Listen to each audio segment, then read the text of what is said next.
All right, we're excited to be joined for the second year in a row. ESPN's Jordan Reid, draft analyst, and Jordan, here we are, Patriots' third overall pick, and there's a lot of needs, especially on the offensive side of the ball. And I think the easiest place to start is the quarterback position. What do you see from those top guys? Just saw Mel's latest mock draft had sending us that. What do you think? What do you think Patriots should do there? Mel always throws us for a loop. He always makes sure to do that. But this quarterback class is really strong, especially at the top. The three names that you're going to hear are Caleb Williams of USC, Drake Maye of North Carolina, and then Jayden Daniels of LSU. And each one has their own traits that they specialize in. Caleb is more so of your off-script, Patrick Mahomes-esque type of player. Right, we have to say like discount Mahomes. You have or to say Mahomes you have to temper expectations with that. But I think Caleb is a very special prospect. But after that, the second quarterback is where the debate really starts, in my opinion. And that's where the draft starts, depending on what Washington does at 2. Yeah. You have Drake Maye, who is your prototypical quarterback that's going to receive the Justin Herbert and Josh Allen comparisons. And there's 5 or 6 plays a game with Drake Maye reminds you of why he's worthy of those comparisons. But then there's some other plays of like, man, why couldn't you make this throw after making this 60-yard bomb down the field? So the consistency needs to get better. And then you have Jayden, which is that one quarterback that comes out of nowhere every year that ends up a day 3 pick, comes out of nowhere, ends up being a top 5 type of player. So it just depends on which type of quarterback that you want, but they're all different in their own right. Yeah, I want to ask you 2 things off that, because I agree with you completely that these quarterbacks are all so different. And I feel like that is very scheme specific in a lot of ways. And the Patriots hired Alex Van Pelt from the Cleveland Browns to run their offense. That traditional West Coast bootleg, big play action type of team. Not necessarily either of these quarterbacks, frankly, that were spent a lot of time under center. Now, most college quarterbacks don't. But which one of those 2 guys between Jayden Daniels and Drake Maye do you think transitions best into that Alex Van Pelt offense? That's a good question. I would feel more comfortable about Drake Maye doing it, just because even though he doesn't have the experience doing it, there is some plays, whether it's from pistol or from shotgun, of where he's still going through the mechanics of doing some under center stuff. Now with Jayden, with LSU, it's strictly shotgun. There isn't any pistol of where he's turning his back to the defense, bootlegging or getting outside of the pocket. But with Drake, it was more so in the Phil Longo offense in 2022 as opposed to with Chip Lindsey last year. But if you go back and watch him in 2022, he's doing some of the mechanics from pistol, maybe not so from under center though. Yeah, and then you just mentioned his 2022 film, and you mentioned with Daniels how he kind of came out of nowhere. How do you evaluate that when guys are, I remember him at Arizona State, and it wasn't quite as pretty as it is now. And now he's throwing to Malik Neighbors and Brian Thomas, and it's just a lot of talent around him.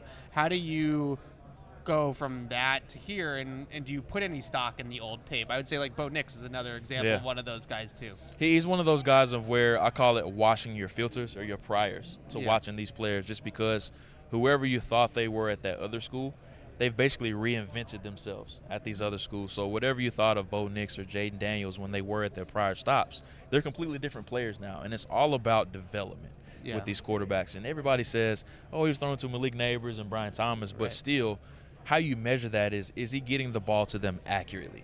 Or are the receivers having to catch the ball, expand their catch radius? And I didn't see a lot of that on LSU's tape. I thought he was getting the ball in the adequate spaces and adequate ball. He was using adequate ball placement in certain areas, so where even though he was throwing to these projected 2 first-round picks, he still was putting the ball in the right places. All right, I want to move on to wide receivers. So Patriots we could talk about the number 3. quarterbacks for another hour. But, this is what we're seeing with Patriot fans. We read your mock drafts. Everybody analyzes them, and you can't help but ignore that often Marvin Harrison is just sitting there. And it's a question of how much do the Patriots offense need? They need tackles. They need a quarterback. But if you're looking at a potential generational wide receiver, is there an argument to be made that don't overthink it? Just take the top guy on the board. I think this is the most fascinating debate inside the top 5 outside of Chicago, just because we're going to learn a lot about Elliott Wolf, who's obviously in charge of personnel right now. How does he value this quarterbacks, and how far away does he think this roster is? So there's 2 ways that they could go with it. Do you trust putting the quarterback in right now and using the $80+ million in projected cap space that you have and build it up from there? Or do I slide back, or I could take Marvin Harrison Jr., at 3 and then look to build it up with future draft capital? Or I could trade back to another team that's looking for a quarterback too. So I should say there's 3 routes that they could go. That's the big debate right now. I don't know what they're going to do. For sure. All right, so a couple questions on the receivers. Do you view this as Marvin Harrison Jr. and everybody else? Because I know there are some people that are starting to creep neighbors up, and I think Odunze is almost underrated at this point. So how do you feel about tiering those three guys? So I think Marvin's the best player in the draft. Yeah. I think that highly of him. Calvin Johnson, A.J. Green, Julio Jones, Jamar Chase. I think he's in the same tier as those guys as a prospect just because of 6'4", 215 pounds. He's a big receiver that has little receiver movement skills. And what was so impressive to me about Marvin is that Ohio State had subpar quarterback play last year, and he still was able to execute at a high level throughout the season last year. So that shows me that this is an elite of elite talent at wide receiver. So I'm a big fan of Marvin, but also not far behind is Neighbors and Odunze. So it really just depends on what type of wide receiver that you want at the top of the draft. Yeah, and then let's go to day 2 for a second with receivers, because I do think the Patriots personally are going to go quarterback at 3. I don't know that. I'm just saying what I think. And then you start to look at receiver maybe on day 2. And I also just looking at the Packer way and how they have typically done it. It's usually a lot of day 2 receivers. I was down in Mobile. Roman Wilson, Ladd McConkey, those guys did stand out. But who do you like on day 2? I like quite a bit. I think this is a very strong wide receiver class. We could see as many as 6 or 7 go in the first round, but day 2, there's plenty of depth, and you already named some of the good players, but another is Malachi Corley from Western Kentucky. He's a little bit raw from a route running aspect, but if you're looking for a Deebo Samuel-esque type of receiver that can create and break tackles after the catch, he's definitely your guy. So I think he had 984 receiving yards last year. 680 came after the catch. So that just goes to show you how dangerous he is after the catch. So Malachi definitely will be one. More so in the 3rd or 4th round, Ricky Pearsall is another that I like quite a bit, and he was phenomenal down at the Senior Bowl. I thought he was one of the most consistent players regardless of position. What do you think of Brendan Rice? I like him. He's a big receiver. The thing about Brendan that's really interesting is that he gets open in his own way. He's not going to create consistent separation, but he's very competitive at the catch point. And there is some receivers that have been able to cut out a way and be successful in the NFL that way. So he's going to have to make a way of making those competitive catches consistently, just because he's not going to be a consistent separator on the next level. You talk how deep the wide receiver class is. The tackle class seems just as deep. Patriots have huge needs at both tackle spots. Again, in a lot of these mock drafts where you take a quarterback or a wide receiver and then you just watch the parade go by and there's like 8, 9 tackles that often are going.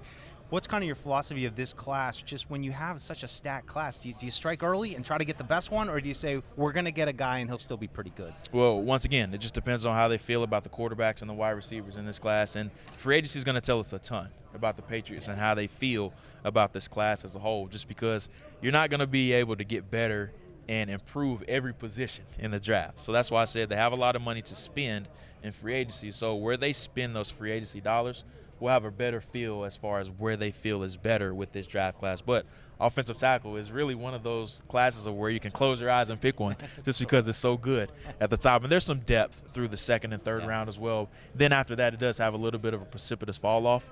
But 2nd or 3rd round, I think there's depth in there too. Yeah, I feel the same way, that it's a really, really good top of the tackle class. Probably not as much on day 3 as some other classes. But 2 guys I wanted to ask you about. Amarius Mims from Georgia. 800 career snaps. I think he's got like 7 starts under his belt. How the heck do you evaluate a guy like that? Because the talent is so clearly there. He's one of those dudes. I actually seen Amarius yesterday, 6'7", 340 pounds. So he's just – I knew he was big. He's an immense tackle. And you stand beside him, you're like, oh, my God, holy cow. This dude is huge. But he's so athletically gifted. And he's expected to do everything that my sources had confirmed. He's expected to do everything inside of Lucas Oil Stadium. So I'm excited to see him, and just him coming out and competing and understanding that I have an opportunity to potentially be a top 20 pick.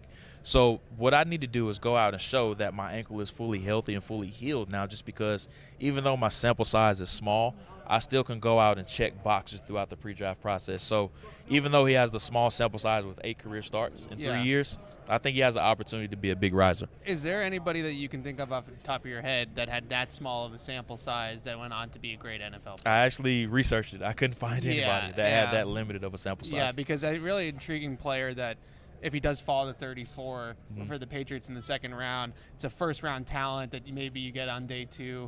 And with the small sample size, I wonder if teams will view it that way. The other guy, actually just watched him on the plane right here, Kingsley Suamaitai from BYU. I was so impressed by how athletic he is in space for such a big guy. He's another that's going to be a big tester Yeah. If I had to guess, he'll probably go somewhere late 30s, early 40s. Yeah. So he's definitely going to be in range for the Patriots if nobody takes him in the back end of the first round. So started his career at Oregon, only played one game there. But the great thing about him is that he has experience on both sides. He's played right tackle. He's played left tackle.